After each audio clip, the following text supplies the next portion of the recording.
கதை கேட்க தயாராயிட்டீங்களா? இன்றைக்கான வேத வசனத்தையும் கதையும் பார்ப்போமா? நமக்கு இருக்கிறது போதும் அப்படின்னு இருந்துட்டாலே வாழ்க்கையில நமக்கு எந்த பிரச்சனையும் கிடையாது.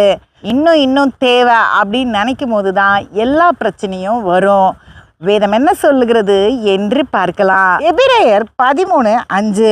நீங்கள் பண ஆசை இல்லாதவர்களாய் நடந்து உங்களுக்கு இருக்கிறவைகள் போதும் என்று எண்ணுங்கள். நான் உன்னை விட்டு விலகுவதும் இல்லை, உன்னை கைவிடுவதும் இல்லை என்று அவர் சொல்லி இருக்கிறாரே. பார்த்தீங்களா வேதம் என்ன சொல்லுதுன்னு? கடவுள் நம்ம கூடவே இருப்பார். அதனால எது நமக்கு இருக்கோ அது போதும் அப்படின்னு நம்ம சந்தோஷமா இருக்கணுமா? ஒரு அரண்மனையில ஒரு துப்புரவு தொழிலாளி இருந்தாரு. அவன் எப்பயுமே சந்தோஷமா இருப்பான். யாரை பார்த்தாலும் சந்தோஷமா ஒரு வணக்கம் சொல்லுவான். குறிப்பா ராஜாவை பார்த்தா நல்லா சிரிப்பான்.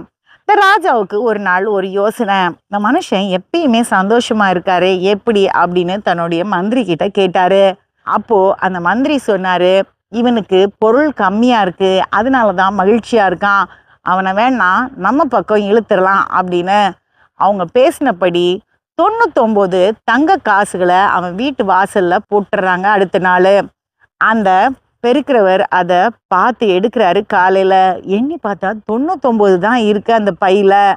அப்போ அவருக்கு ஒரு யோசனை, என்ன 99 தான் இருக்குது, மீதி 2 என் மனைவி எடுத்திருப்பாளோ, யாராவது திருடிட்டு போயிருப்பாங்களோ, கீழே விழுந்திருக்குமோ அப்படின்னு என் வீட்டையே புரட்டி போட்டு தேடுறான்.